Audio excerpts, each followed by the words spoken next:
The courtroom is silent. Kody Brown sits rigid, his fists balled tight, his pale face contrasted against the cold fluorescent lights. Before him, Meri stands up with painful slowness, her gaze fixed on the man who used to vow her forever. The judge's gavel comes down, and in that one resounding echo, decades of betrayals, secrets, and heartbreak collapse. This is the moment fans never thought they'd see, the day Kody Brown is sentenced to 22 years behind bars. And at the center of it all, Meri, delivering the final blow. Stay with me, because this courtroom finale is nothing like you've ever imagined, and you'll want to hear every word.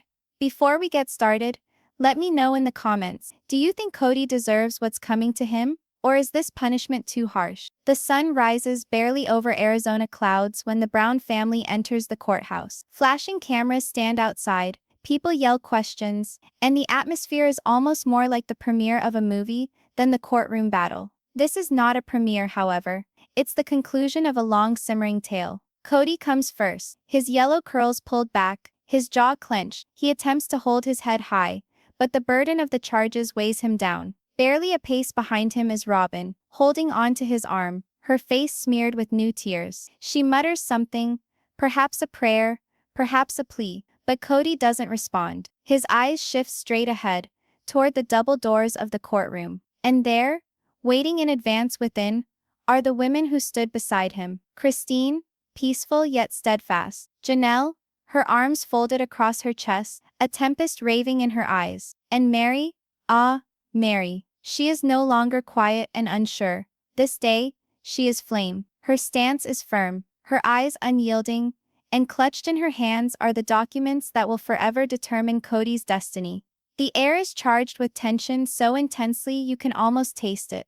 A sour blend of fear, rage, and long-sought justice. As the hearing gets underway, the judge politely reminds everyone of the seriousness of the case: financial impropriety, fraud connected to the family's business enterprises, and years of deception. But at the core of the legal terms is something more elemental: a battle for dignity, truth, and revenge. The prosecutor doesn't dawdle getting to know Kody as the mastermind behind the fall of the family. Each unaccounted dollar, each signed contract in secret, each broken promise, they all point to him. Kody shifts uncomfortably in his seat, playing with the tie at his neck. He attempts to look calm, but his eyes give him away. They dart nervously to the stands, where Christine is saying something to Janelle, both of them shaking their heads. But it's Meri who is in charge. When she finally speaks from the witness stand, her voice remains firm. For years, she tells Kody, staring him straight in the eye, I believed in you. I believed in this family, but you used us, Kody. You broke every vow, every promise, and when we trusted you with our lives, you gambled it all away. The words slice through the courtroom like a blade. Robyn buries her face in her hands, while Kody leans forward, his face red, his jaw trembling with restrained rage. And here's where you'll want to lean in, because this is only the beginning. The testimony Meri gives next will shake the entire courtroom to its core. Minutes pass as if hours. The courtroom turns into an arena of emotions. Gasps, stifled sobs, rustle of papers, the hum of air conditioning in the distance. Every moment counts. The glossy wood of the bench shines under the spotlights. The musty smell of old books blends with the anxiety in the room. When the prosecutor sets down the evidence, documents demonstrating missing funds, hidden accounts, and Robyn's name associated with suspicious signatures, the gallery explodes. Christine puts her hand over her mouth, her eyes wide with shock. Janelle breathes a hush. I knew it, her voice trembling. And Meri? She simply glares, unwavering, at the man she loved. Sometimes the truth isn't just hurtful, it pulverizes. And in this instant, you can almost sense Kody withering beneath its weight. But Kody, ever a rebel, attempts to strike back. His voice elevates, bold and desperate.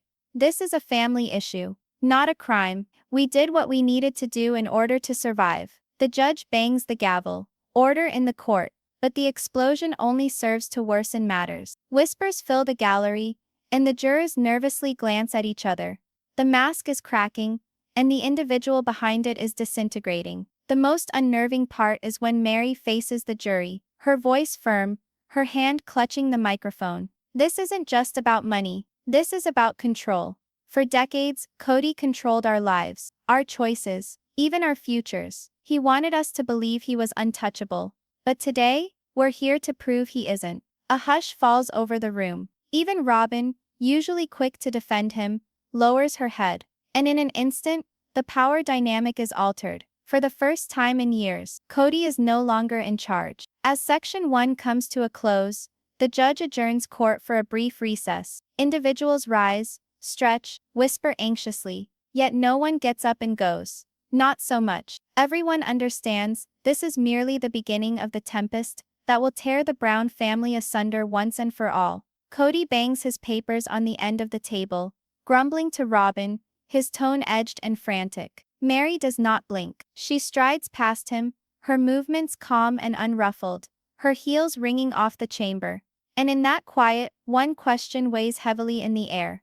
If this is only the start, what will it look like when the ultimate decision arrives? Because if you thought Meri's initial testimony was explosive, wait until you hear what else she produces. The courtroom doors groan open once more. Everyone's eyes turn to Meri as she re-emerges from recess. But this time, she has a thick black binder under her arm, one that weighs more than it should. In it are the secrets Kody vowed would never come to light. His face drains of color, Robyn clutches his arm, and Christine leans forward, whispering, "It's over."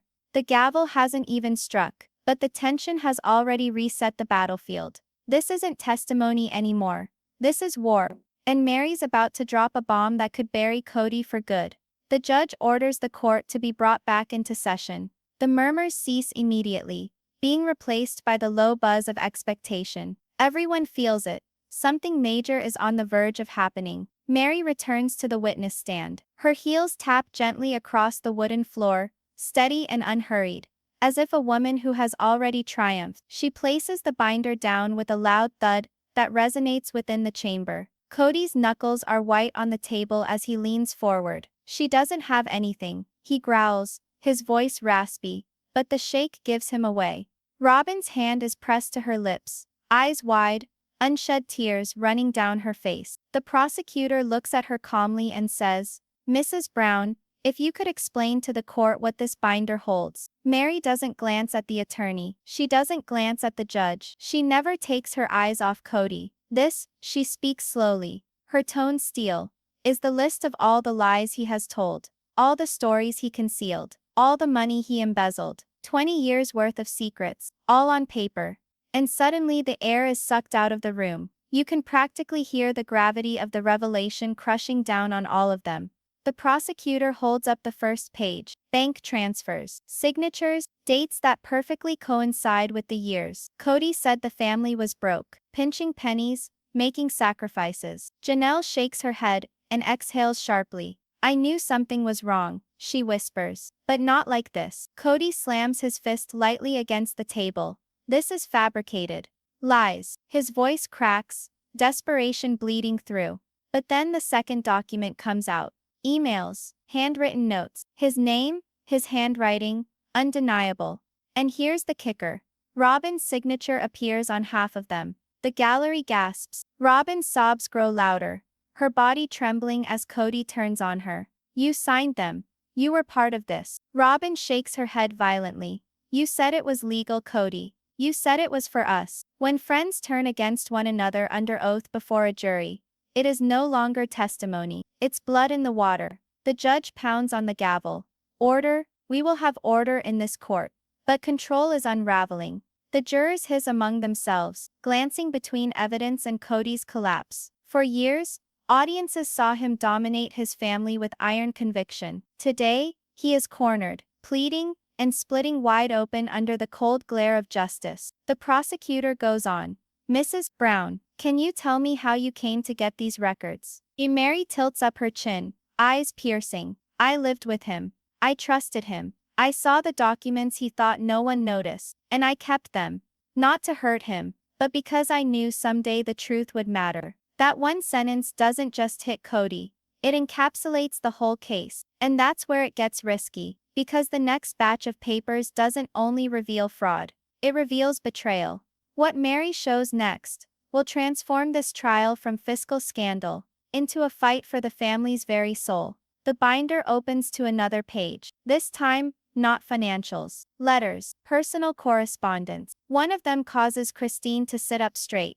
It's a letter Kody wrote over a decade ago, addressed not to any of his wives, but to an unknown woman. Promises of a new beginning, plans to funnel money into an account to escape the burden of his existing marriages. Christine gasps audibly. Janelle mutters, "He was planning to leave us all along." Meri's voice hardens. "He wanted us to think he was fighting for this family. But the truth? He was planning to leave us and he used us to finance his getaway scheme." The room explodes. Reporters take furious notes. Those watching live on courthouse broadcasts would later recall it as the moment everything fell apart. Kody yells, rising to his feet now, his face red. That letter was nothing. It was a mistake. But Meri isn't going down. She stands up, her voice loud and clear like a knife. "A mistake doesn't last 22 years, Kody. A mistake doesn't destroy lives. This was your idea. And today, it stops." Sometimes the most compelling proof isn't figures or documents. It's the plain truth being said aloud at last. After all those years of muteness, the judge issues another warning, threatening to banish Kody if he is unable to keep himself in check. He slumps back into his chair.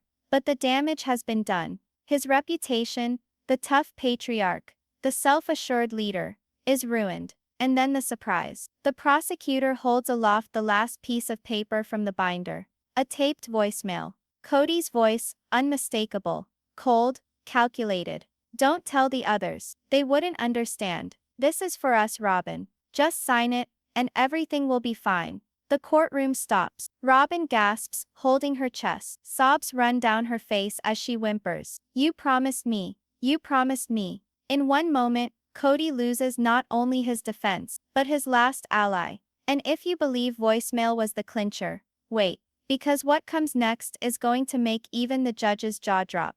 This trial is not going to be about guilt or innocence. It's going to be about staying alive. The prosecutor ends his case for the day. But tension crackles in the air. Meri's binder has exploded like a grenade in court, and the shock waves radiate through everyone in attendance. Christine, previously reserved, now sits erect, mere pride. Janelle shakes her head, tears falling down her face, not of sadness, but of vindication. Robyn holds a tissue, her crying uncontrollable, caught between fury and despair. And Kody, he appears smaller than ever, shoulders slumped, eyes wildly darting, like a man desperate to find an escape route that isn't there. The judge finally says, "Court will adjourn for today. We will reconvene tomorrow morning." Chairs scrape back, voices rise, the gallery buzzes like a swarm. But the image seared in everyone's head is the same. Meri standing tall, binder in hand, while Kody sits shattered, sweat on his brow, gazing at the pieces of his falling empire. And tomorrow, when the next day's session opens, the revelations will bite even deeper. For the ultimate betrayal hasn't even been uttered yet. The courthouse a day later seems to vibrate with a different atmosphere. The air is dense, thick, as if everyone senses today won't only yield evidence, but blood. Christine Brown enters first through the doors, her head held high, face serene, but eyes intent with purpose. She had weighed this heartbreak silently for years. Today she isn't silent. Today, she is the tempest. And when she sits upon that witness stand, Kody can't even avoid the fact that is going to shred this courtroom apart like a bolt of lightning. The judge brings the session to order. The sharp crack of the gavel resonates throughout the chamber, driving the low hum of reporters and onlookers into silence. Kody sits at the defense table, his face gaunt and white. His tie is loose, his eyes bloodshot. Robyn is beside him, makeup smudged from tears, holding tissues in her shaking hands. Christine stands as her name is mentioned. Her heels clicking on the gleaming floor sound louder than everything else in the room. She moves up to the stand, her hands firm, her eyes locked on the man she used to trust her destiny with. The prosecutor stands over her. "Mrs. Christine Brown, describe what happened to you in your marriage to Mr. Brown." Christine breathes out, her tone even but biting. "I gave myself to him. I trusted him, and he convinced me I was worthless. For years I thought I'd lose everything if I disobeyed. And I did lose everything, but my dignity. And that's why I'm here." The room is quiet. Even the jurors lean in. intrigued by the naked candor in her voice. This is no longer testimony. It's confession, revelation, and revenge all mixed together. Christine goes on, her tone unshakable but weighed down with sorrow. She talks of the many nights she went to bed feeling invisible, the constant fights in which Kody brushed aside her issue, the way in which he pushed the family into money choices that depleted their reserves. He asked us to trust him. He said it was for the family, but it was always for him. And when we questioned him, he punished us, emotionally, financially, sometimes with silence so profound it crushed our spirits. Her words remain suspended like smoke after a blaze. Janelle nods slowly, her eyes shining with tears. Meri holds the binder against her chest, her jaw clenched with solidarity. Kody slumps back in his chair, shaking his head forcefully. That's not true. She's lying. She's bitter. His voice breaks, but the jury doesn't believe him. Christine's measured presentation rings out over his frantic denials. And the thing about Christine's testimony is that it isn't specifically about her.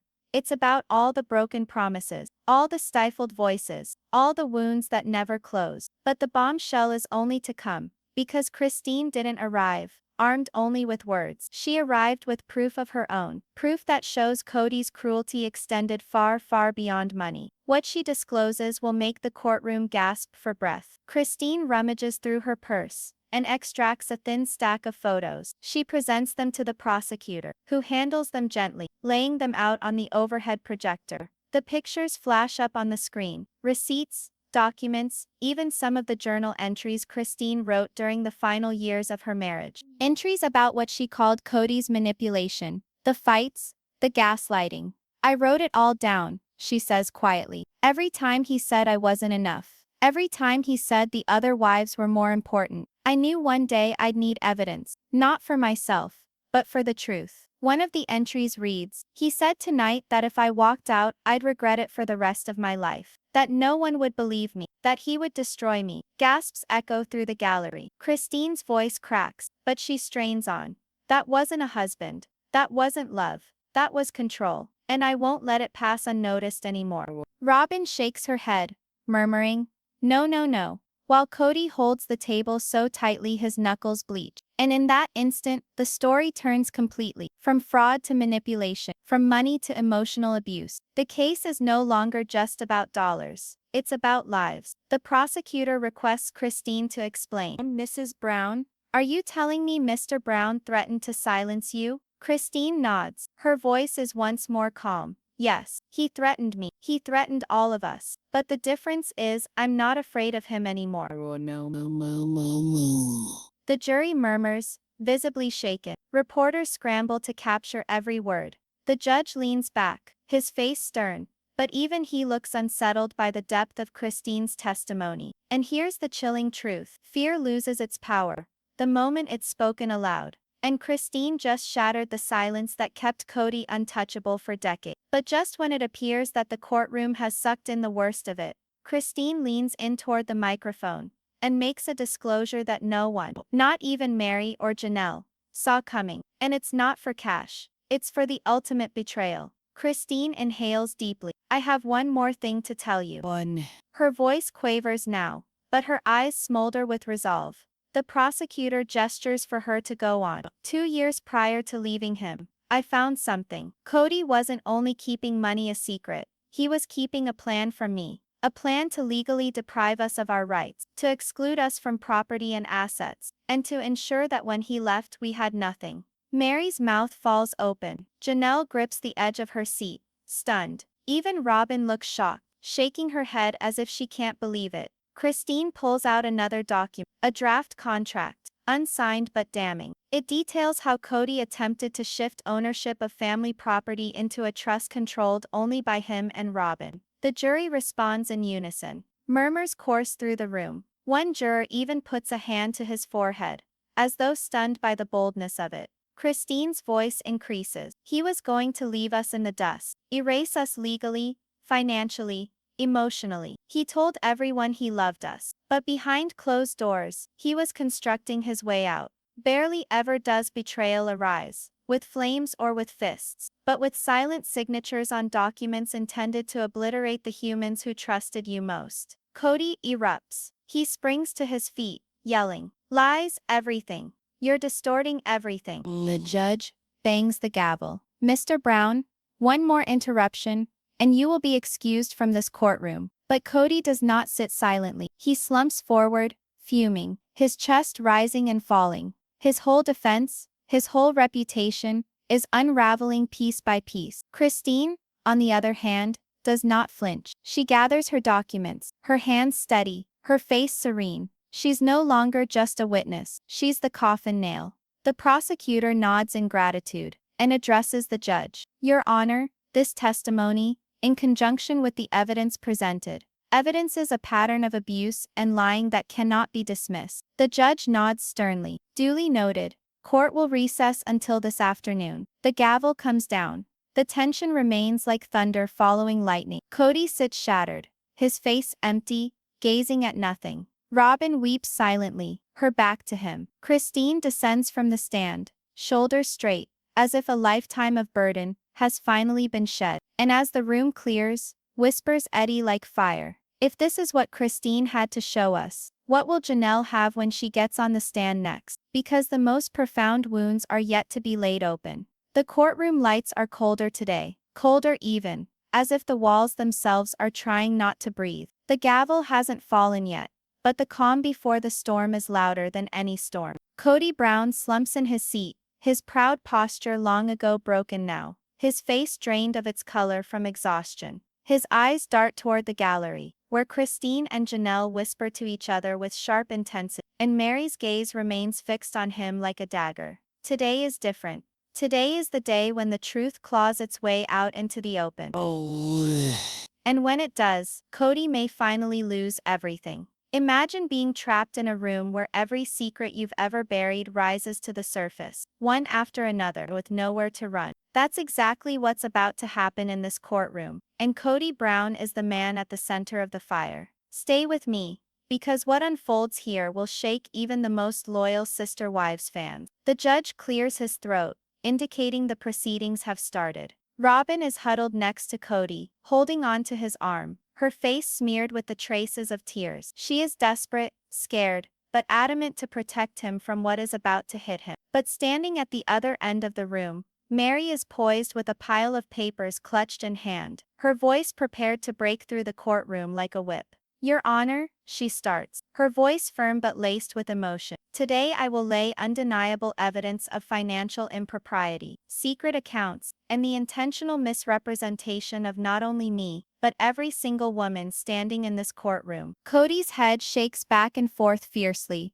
growling beneath his breath. She's lying, she's twisting everything. But his eyes give him away. He knows what's in those folders. He knows what Meri is about to reveal. The first paper appears on the screen, an old financial report. It shows a sequence of secret transfers, tremendous amounts disappearing into accounts directly associated with Kody and Robyn. Gasps run through the courtroom. Janelle sits up tight-jawed, while Christine closes her eyes, trying not to cry with tears of betrayal. And then comes the shocker. Meri shares a taped phone conversation, her own voice speaking to a financial planner, who assures her that Kody insisted accounts be kept off the books. The recording plays, and Kody's voice is unmistakable. "Don't tell them," he says, arrogance in his voice unmistakable. "They'll never understand the bigger picture."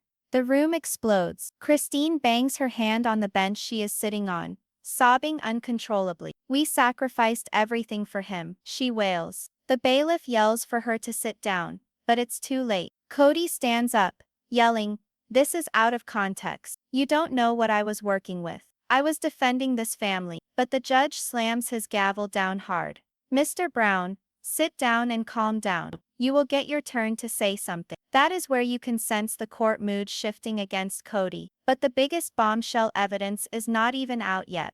Don't blink, because what is about to happen will leave this courtroom in dumbfounded silence. Robyn stands, her eyes welling with tears, as she begs the judge, "Your Honor, please." Kody did what he felt was best for all of us. He's not a criminal. He's a husband, a father, a man who was trying to keep a family together. Her words linger in the air, but nothing seems to move anyone. Christine speaks softly with bitterness. "He wasn't keeping us together. He was keeping us hostage. The judge faces Meri. Go on. And then there's the coup de grace. Meri shares a string of emails, correspondence between Kody and an out-of-state real estate investor. The emails not only show financial impropriety, but also speak about moving family assets into new business pursuits that would leave Meri, Christine, and Janelle out of the picture altogether. In one ominous sentence, Kody wrote, "They won't matter soon. Robyn and I will control everything." Gasps fill the courtroom for the second time.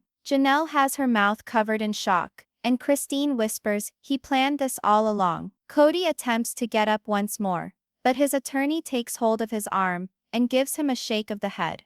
The courtroom is no longer his stage. The walls that had reflected his dominance over the Brown family are now shrinking in, and no one is standing with him apart from Robyn. And here's the kicker. As Meri concludes her testimony, an unexpected figure appears in the courtroom with proof nobody, not even Meri, anticipated. Hold on tight, because this turn of events alters the entire landscape. The doors squeak open. A dark-suited man enters, carrying a fat folder. He introduces himself as a forensic accountant, retained privately to examine the family's finances. The judge invites him forward. He submits a summary that verifies all Meri has told them, and then paints an even darker picture. By his report, more than $1.2 million was quietly transferred into private accounts that are only held by Kody and Robyn in the past 5 years. The trail is impenetrable, and the dates match up with periods when Meri, Janelle, and Christine were financially strapped. Meri's lips quiver, but she remains firm. Christine spits out a bitter laugh, saying he robbed us when we were begging to keep the lights on. The judge's eyes narrow, and his patience thins. "Mr. Brown, do you have anything to say for yourself?" Kody does finally stand, his voice cracking. "I was fighting for what belonged to me. I created this family. I died for these women, and this is how they thank me, with betrayal." But the courtroom does not move. Even Robyn appears shaken, her hand gradually releasing from his arm, as if coming to see the man sitting next to her isn't the guardian she believed, but the deceiver of them all. The tension is agonizing. The gavel bangs once, ringing out like a knell. "This court will recess for 1 hour," the judge pronounces. "When we return, we will hear closing arguments." Everybody stands, but nobody says anything. The silence is heavy, choking. Kody collapses into his chair, burying his face in his hands, as Meri, Christine, and Janelle cling to each other, tears blending with grim resolve. And here's the question you need to ask yourself. When the court goes back into session, will Kody Brown see justice, or will he discover one final desperate ploy to spin the truth his way? That's what we'll learn next. The doors open and close, and the gravity of the moment weighs on all of them like a thunderhead about to unleash. The judge steps back to the bench, his robe billowing behind him, face set in firm determination. The courtroom is filled now, tension almost intolerable. Kody Brown sits at the defense table, his shoulders set, jaw clamped so hard it seems it might crack. Meri, Christine, and Janelle huddle forward in wordless expectation, their lives hanging in the balance. Picture the man who once ruled over everything, finally losing the grip he never thought he'd lose. This is the moment when years of deception, betrayal, and broken vows collide with reality,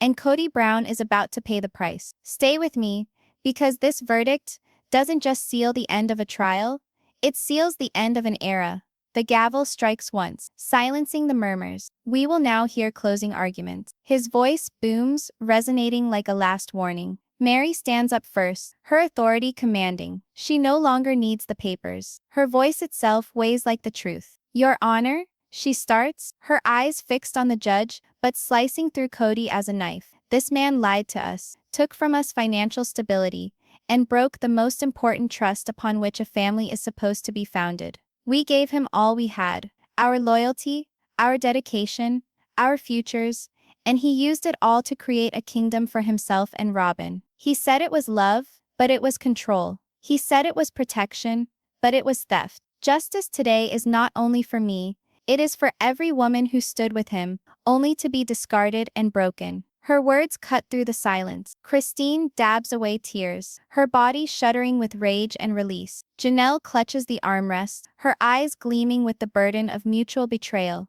Kody's attorney stands, attempting to save what's left. Your Honor, mistakes were made, but that doesn't reflect the work of a criminal mastermind, and is a man who is overcome with providing for a large and complex family. His decisions might have seemed misguided, but they were not evil. Kody literally stands up in a flash, disregarding his attorney, bellowing in the room. I am this family. Everything we had, I created with my own two hands. You think I stole? No. I sacrificed. None of them ever realized the pressure I was under.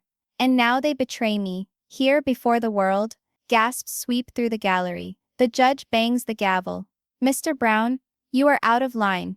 Sit down. But Kody continues, voice rasping and cracking. You all think you're saints? You think you stood by me? No. You turned against me long before this. And now you're acting like victims, and I'm getting dragged through the muck. Robyn grasps his arm, repeating softly for him to stop, but he yanks it away, standing by himself, hands trembling at his sides. This is when the mask finally breaks. The image of Kody as the self-assured patriarch has disappeared, replaced by a man disintegrating beneath the pressure of his own deception. But now the question is, will the judge interpret his desperation as innocence or as a cry for mercy? The courtroom falls silent. The judge smiles, indicating it is his time to talk. The moment everyone has been waiting for hangs in the air like a thunderclap poised to strike. Kody Brown, the judge starts, voice calm and deliberate. This court has considered the evidence, the testimony, and the financial records. The history of dishonesty is clear. You abused trust, manipulated finances, and tried to cut your family out of their rightful security. This is not the act of a protector. This is the act of a man driven by greed and control. Kody's face falls, his bravado seeping out of him like water through open palms. Robyn hides her face in her palms, weeping soundlessly. The judge goes on, his voice harder now. This court sentences you, Kody Brown, to 22 years in federal prison. The words are delivered like a blow. Gasps, weeping, and even a couple of gasps of relief reverberate in the courtroom. Christine buries her face, shoulders convulsing wildly. Janelle releases a shuddering broken breath, as if 10 years of anguish have at last released itself from off her chest. Meri doesn't move, is frozen, staring at Kody as though to sear this moment into her mind forever. Kody slumps back into his chair, his fingers white-knuckled, as he clings to the tabletop.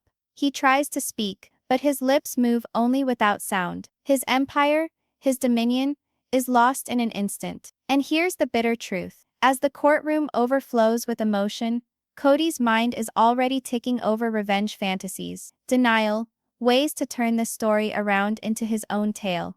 The question remains, will prison shatter Kody, or will it be the platform for his darkest rebirth yet? The bailiff approaches, standing by Kody with handcuffs at the ready. Robyn clings to him, whispering frantically, I'll fight for you, Kody. I'll never stop. But even her words sound hollow now, swallowed by the reality settling in. As the gavel comes down for the last time, the courtroom rises. Kody is yanked to his feet, wrists in cold metal. He doesn't glance at Robyn, doesn't glance at the judge. His eyes land on Meri, Christine, and Janelle, 3 women who once loved him, now allied against him. Meri steps forward, voice cutting, ringing out through the room. You broke us, Kody, but today you don't get your way. Today we do. Silence in the room, as her words hang like smoke. Christine reaches out for Meri's hand, and Janelle adds hers. The 3 women standing together as Kody is taken away.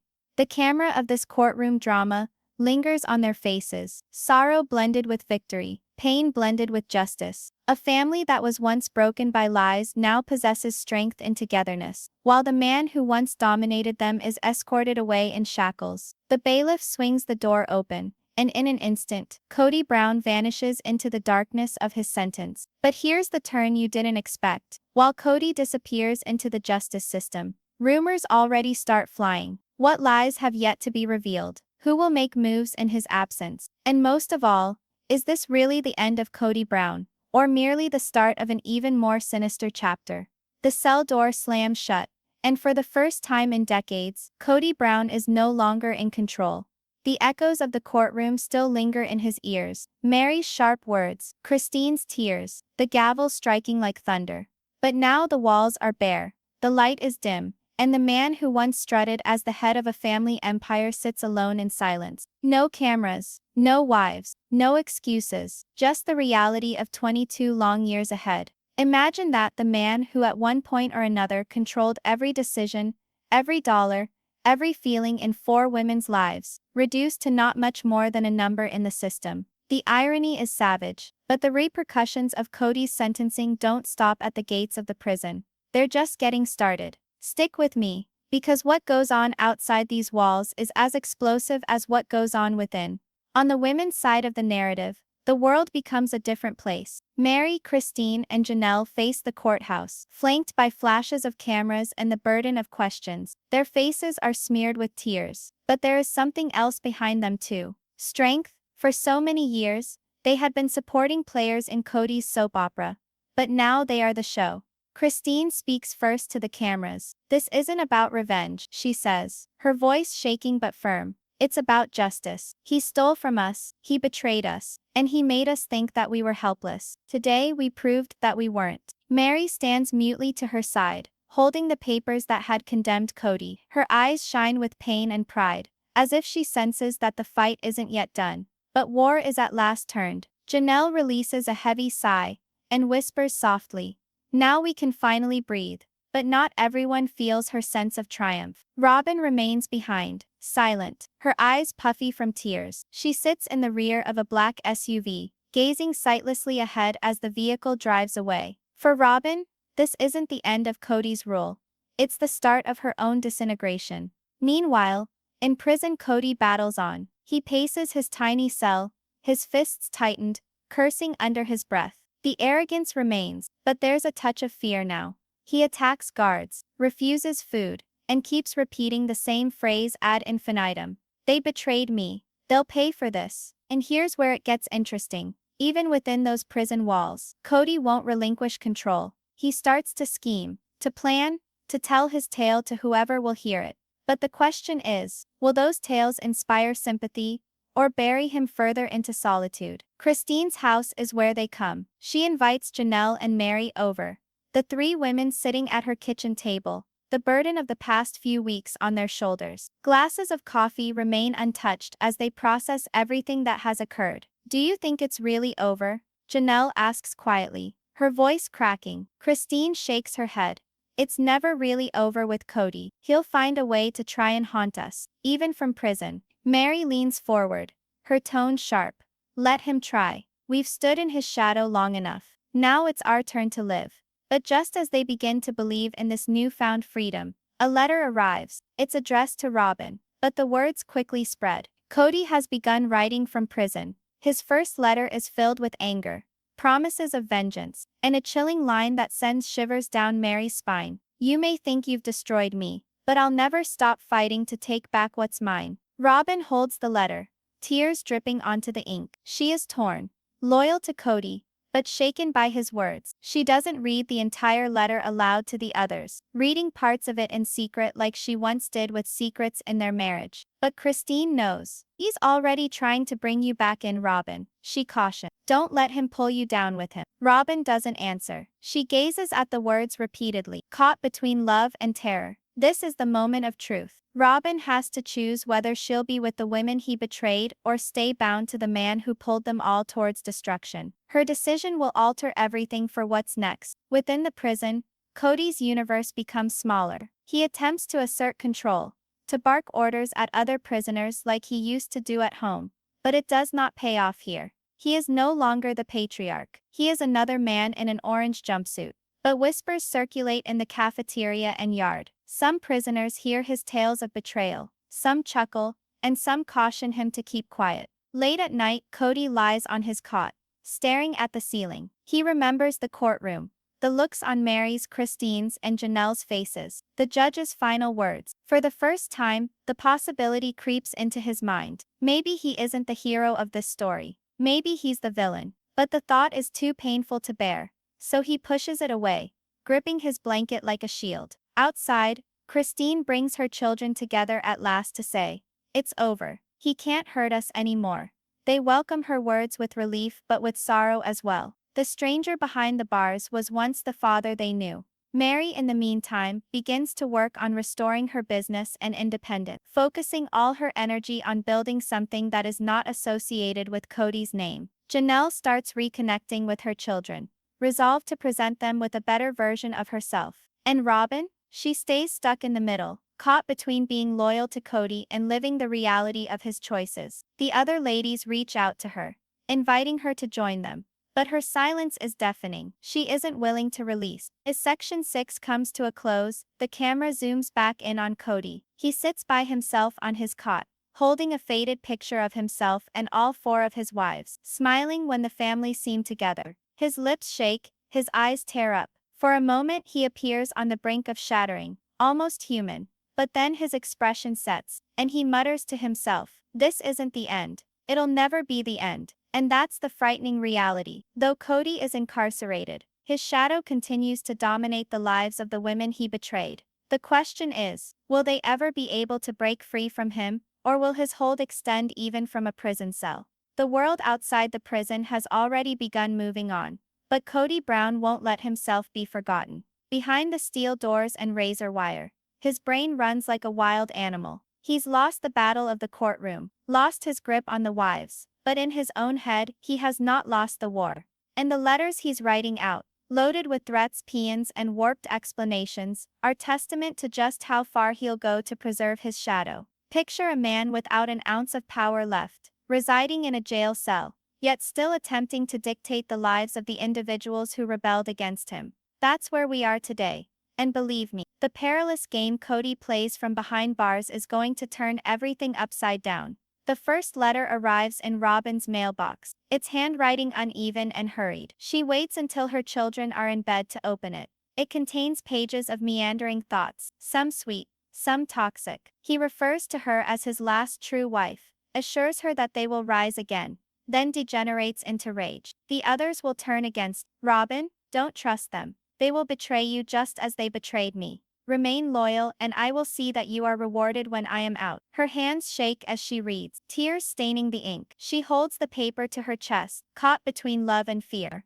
In the other room, Meri, Christine, and Janelle sit down to eat. For the first time in years, they laugh at the table. It's tentative, delicate, but genuine. They discuss building, about finally walking into lives free of the ever-present shadow of Kody's control. But even as they laugh, tension simmers. Christine finally speaks what is on every mind. Robyn's still attached to him, and until she's detached, he's got an open door back into our lives. Janelle grimaces in agreement. She has to decide once and for all. Will Robyn finally let go, or hold on tighter to the man who shattered them all? That is the choice that will determine if the family heals or breaks for good. Return to prison. Kody finds ways to speak. He relies on new acquaintances, spinning his side of the story to anyone who will listen. He shares stories of the ungrateful wives, of being betrayed, of the justice system backfiring on him unjustly. Some prisoners believe him, viewing him as a victim. Others mock his desperation. But Kody isn't spinning tales. He's plotting. He jots names, numbers, and ideas into notebooks, conjuring ways to appeal his conviction, to manipulate public opinion, to bring Robyn closer under his control. Late at night, he mutters to himself, "They'll never get rid of me, never." Outside, Christine holds a small party with close family and friends. For the first time, she speaks out regarding the abuse of power, the manipulation, the financial betrayal. The audience is listening, their heads nodding in agreement, defending her. It's a moment of empowerment. But in the back of the room, Robyn slips away discreetly, refusing to listen to the truth told by Christine. She drives home, Kody's letter smoldering in her bag. At the kitchen table, she reads it again, her tears dropping heavier this time. For years she'd defended him, protected him, rationalized that he was the man who kept the family going. Now she questions whether she'd been nothing more than his final pawn. This is where the knife turns on an emotional level. Robyn must choose whether she will hold on to Kody's narrative or at long last come on board with the women who won't let him manipulate them any longer. Whichever way she goes, however, there's no going back. The next day, Robyn shows up at Meri's house. The atmosphere is tense as she stands in the doorway,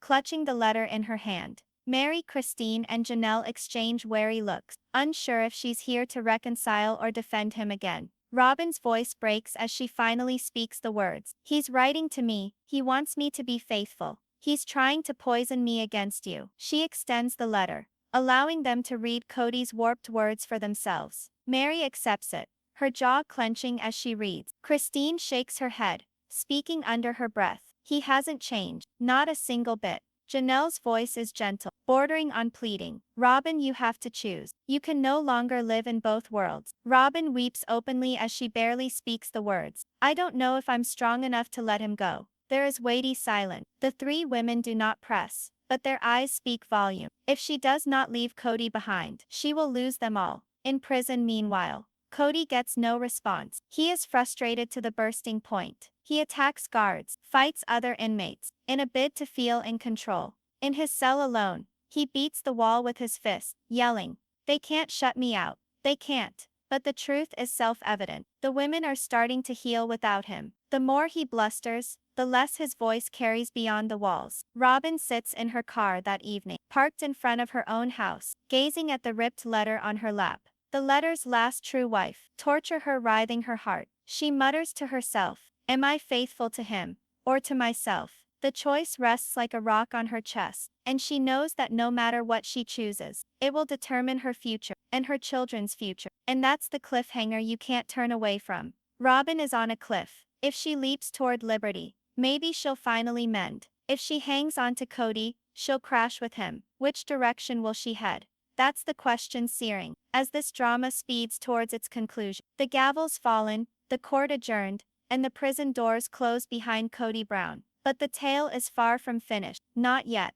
Because the strongest wars aren't always waged in courtrooms. They're waged in hearts, in living rooms, in moments when life-changing decisions are being made. And today, one woman has the power to shape the future of the Brown family. Robyn Brown, parked in her car at midnight, holding a tattered letter from Kody, his frantic scribbles smudged with her tears. He declares her his last true wife, pleads with her to remain by his side, and warns her of betrayal if she doesn't. The world thinks Kody is silent, but what if the reality is that he's still manipulating from behind prison walls? What if his only hope for power rests within the hands of Robyn? That's where we start, with a choice that will bind Robyn to Kody for all time, or at last free her. The next day, Robyn enters Meri's home again, face ashen, eyes empty. She still holds out the letter, but she doesn't seek counsel. She seeks forgiveness. I stood up for him for too long, she breathes, her lips quivering. I allowed him to use me to hurt all of you, and I can't do it any longer. Christine takes Robyn's hand,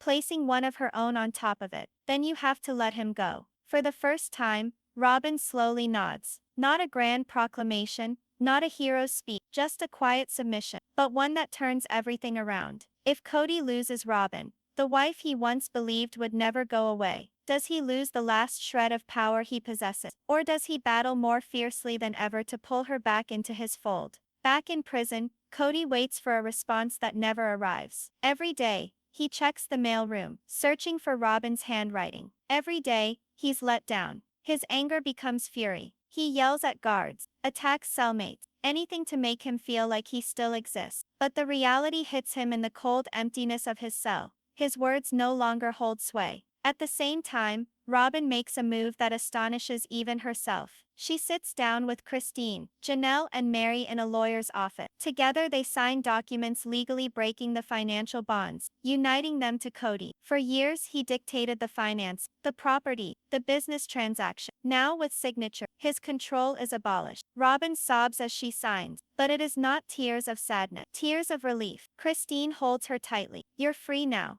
But freedom has consequence. That evening, Kody is able to place a call from jail. His voice is acid-sliced, venomous. Robyn, you're the only one I trusted. And you betrayed me. You'll regret this. They'll leave you. They'll turn on you like they turned on me. Robyn shuts her eyes, sobbing, but this time she doesn't break. She breathes softly back. No, Kody, they didn't betray you. You betrayed us all. And with that, she hangs up the phone. For Kody, it's over. The walls of his prison seem tinier. His screams ring hollow. The man who dominated 4 wives and a huge brood now sits completely alone. Is this really the end of Kody Brown's reign? Or rather the start of a new, darker era, one in which his fury simmers, biding its time to lash out once more? The women heal in the meantime. Christine has family dinners where laughter takes the place of the shouting that used to fill their homes. Janelle embarks on new projects, re-establishing her independence. Meri, as strong as ever, discusses forgiving, not Kody, but herself. And Robyn, as scarred as she remains, at last finds peace in the quiet moments with the children. They're not the same women they once were. They're warriors, they're survivors, and they won't let the shadow of Kody define them anymore. The last chapter of Kody Brown's saga is not one of triumph, but of defeat. He sits in a jail cell, isolated from the family he attempted to rule over, divested of the wives who had stood by him, forgotten by the world he once entertained on TV. But the tale of the sister wives, that tale doesn't have an ending of shackles, of chains. It has an ending of freedom, of strength, of women who learned the strength to emerge from the shadows and into their own spotlight. And as the credits roll on this epic, one thing stands tall among the ruins. Kody Brown might have attempted to shatter them, but ultimately it was the women who shattered free. The courtroom closed, but the actual verdict had been inscribed on the hearts of the women he scorned. Christine, Janelle, Meri, and yes, even Robyn, opted for freedom, not fear. And that, not a judge's hammer, is what actually concluded Kody's dominance. When a man like Kody Brown loses it all, power, control, family, is it justice? Or is this merely the beginning of a darker legacy? Only time will tell.